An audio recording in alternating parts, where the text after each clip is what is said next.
How to Write in Third Grade, Volume 7 of 7. An informational essay. An animal encyclopedia. Time needed, 5 periods of 30 minutes. Materials needed, 1 blank piece of paper, 1 blank lined piece of paper, 1 facts worksheet, 1 setting worksheet, class writing paper. The first 3 writing pieces we've done have focused on the narrative. We always think of this as a story. The next 2 pieces we've written had a persuasive prompt. Today we will continue our work on the third kind of structure, an informational prompt. Informational prompts ask us to inform the reader. We do that with different types of information. We explain, compare and contrast, describe, or instruct how to. Just like the narrative and persuasive writings, informational writings have a predictable structure or form. You begin by introducing the topic in your first paragraph. Your second paragraph has one main idea, and you give evidence and explanations to support it. Your third and fourth paragraphs have the same structure as paragraph number 2. One main idea, and you give evidence, explanations, and examples to support it. In your last paragraph, you signal to your reader that you are done. An informational writing looks a lot like a persuasive writing, but it's important to remember that main ideas are not the same as reasons. Today you're going to start writings that inform the reader. When you inform your reader, you can share, describe, explain, compare and contrast, make a point, or tell how to. These are the words that you look for in a prompt when they're asking you to inform the reader. This kind of writing is usually a 2-step process. First, you have to gather the information, and then, secondly, you write about it. This is the kind of writing you will do most in middle school, high school, college, and life. This informational writing piece is about an animal. Take a lined paper. Take 2 minutes to generate a list of 5 animals that you would like to know more about. Stay away from animals that you know. This is a chance for you to stretch and learn something. For example, what do you know about termites, cuttlefish, or barn owls? Stay away from dogs, cats, horses, pigs, and cows.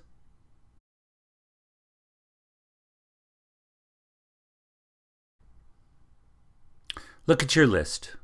Decide which animal you would most want to learn about. Write a 1 next to this animal.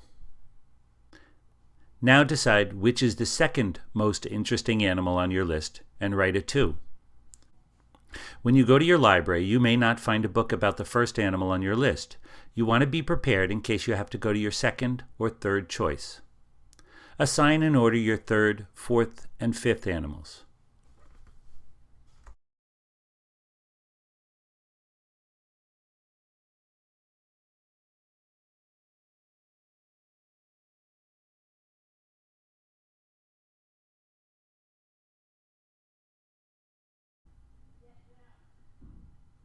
Informational writing is a 2-step process. First, you gather information. Then you share it with your reader. The fact sheets help you to organize the information as you gather it. Having it organized makes it easier to write it out. Begin by reading the information about your animal. Keep your fact sheets handy. As you read, you will come across facts about your animal. Write them in the appropriate section. For example, you might read, "Elephants are large land mammals found in Africa and Asia." One fact is that elephants are mammals. This could be written in the Other Interesting Facts section. Write mammals in this section. Another fact is that animals live in Africa and Asia. This could be written in the Where It Lives section. Write Africa and Asia in this section. Don't write complete sentences. Put snippets of information. This will make it easier for you to write out your own sentences when you write your informational piece. Continue to read your information. Make sure you have at least 3 facts for each section of your facts worksheet.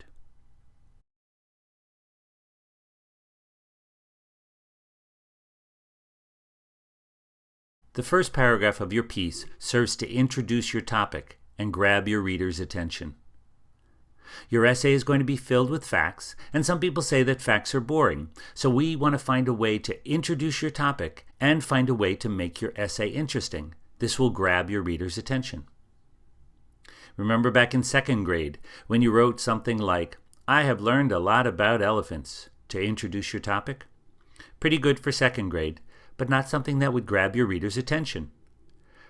For this piece, we're going to create a setting, just like you did for a narrative. This painting a picture of a setting from the animal's life will get the reader's attention. Reread the facts about your animal. Now take a blank piece of paper and draw a picture of your animal in its natural habitat. It doesn't have to be very good, but it should have lots of details. Is the sun overhead? Or is that the moon and the stars? Are there forests or deserts surrounding it? Is the animal swimming in an ocean, near the shore, with other species, or hiding in the kelp? What kind of dirt or rock is on the ground? Is the animal grazing, hunting, sleeping? Are there babies? Is it stalking its prey, or perhaps it's eating? What season of the year is it? The hot season, the cold season, or a time in between? Take 10 minutes to draw a picture of a scene from the animal's life.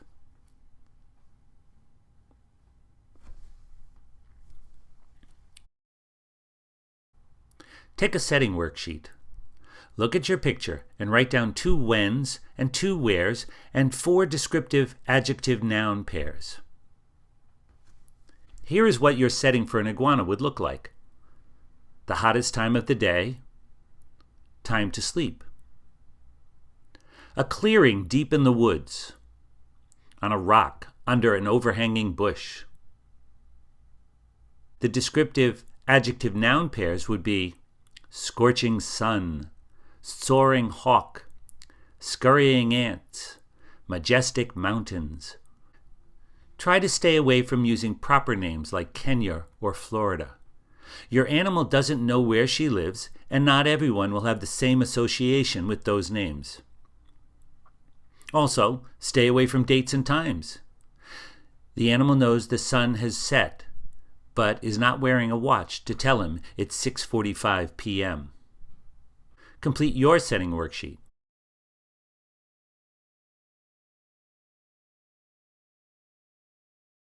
Last time we worked on making an attention-grabbing beginning for our animal essay. We drew a picture and then picked out elements that we'll use today to draw this picture with words. Take a sheet of writing paper. Write your name and today's date. In the section for writing skills, write 2 descriptive settings, 12 facts, 4 informational paragraphs. The first paragraph in your informational writing signals to your reader what you are going to write about. It introduces the topic of your essay. We're going to do this by creating a setting that includes your animal. Take one of the elements from the when and where sections of your setting worksheet and write a sentence for it. For example, it is the hottest time of the year. Now take another element or 2 and write another sentence. Beneath the scorching sun, a hawk soars above a clearing. Continue in this manner, using all of the elements of your setting worksheet until you have a paragraph that describes the setting of your animal.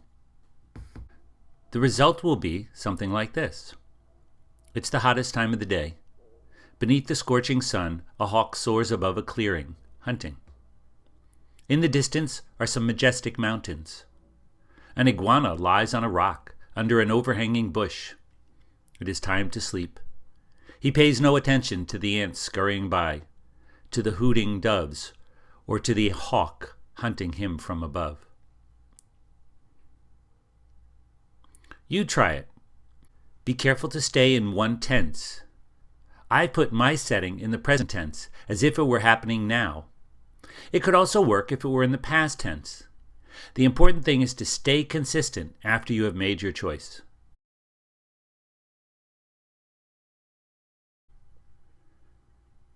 The big idea for the second paragraph is what it looks like. The first sentence of this paragraph signals to the reader what the paragraph is about. It needs to be general enough to indicate that you're going to describe what your animal looks like, without being specific and giving examples of what he does look like. For example, I could write, "Some people say that the iguana looks like a dragon." This tells the reader that more information about the way the iguana looks is coming. I don't want to begin with a sentence that has a fact like, "Iguanas have a curly tail." Because it is the first sentence, my reader would think that the whole paragraph is about the iguana's tail. They would be confused if I included sentences in this paragraph about their eyes or their color. Write your own opening sentence for your second paragraph. Now pick one of the facts from the What It Looks Like section. Row of spines down the tail. Make up a sentence or sentences using this phrase and say it in your head. Now write it down. Then repeat the process for all of the facts in this section. It's important to group all of the What It Looks Like sentences together. If you mix in facts from other sections, it will confuse your reader.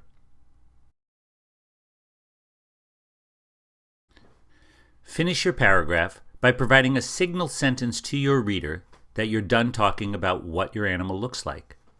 The easiest way is to repeat the idea from your first sentence. Do you think that iguanas look like a dragon? Or, now you can see why people say the iguana looks like a dragon. Both of these sentences echo your opening sentence. They signal to your reader that you are done with this paragraph.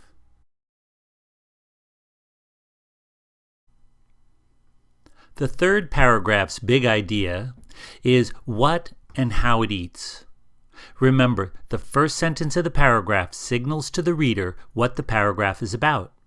It needs to be general enough to indicate that you are going to talk about eating and your animal, without being too specific. I was surprised to find out what iguanas eat. Now your reader is ready for you to talk about what and how it eats. Write your opening first sentence.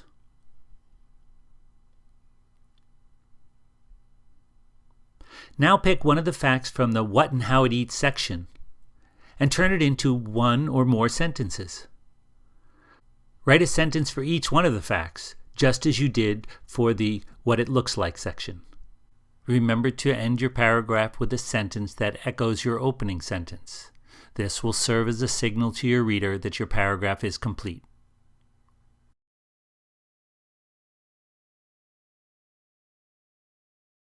Now repeat the process with the Where It Lives section and with the Other Interesting Facts section.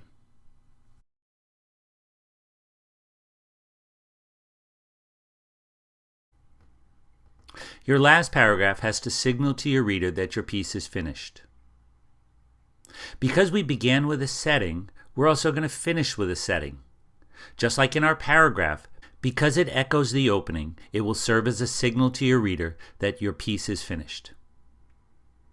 Take another blank piece of paper and draw a picture of your animal in its natural habitat, but now in a different time or a different place.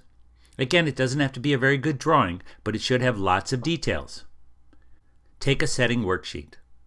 Look at your picture and write down 2 whens and 2 wheres and 4 descriptive adjective-noun pairs, just as you had done previously.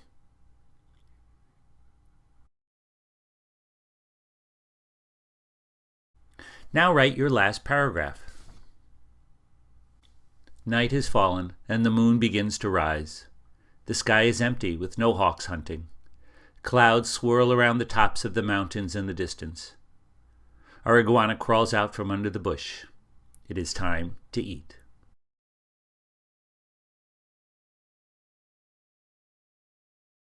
Read your piece to yourself using a 1-foot voice. Does it make sense? Are there sentences that are not complete thoughts? If a sentence is confusing, fix it.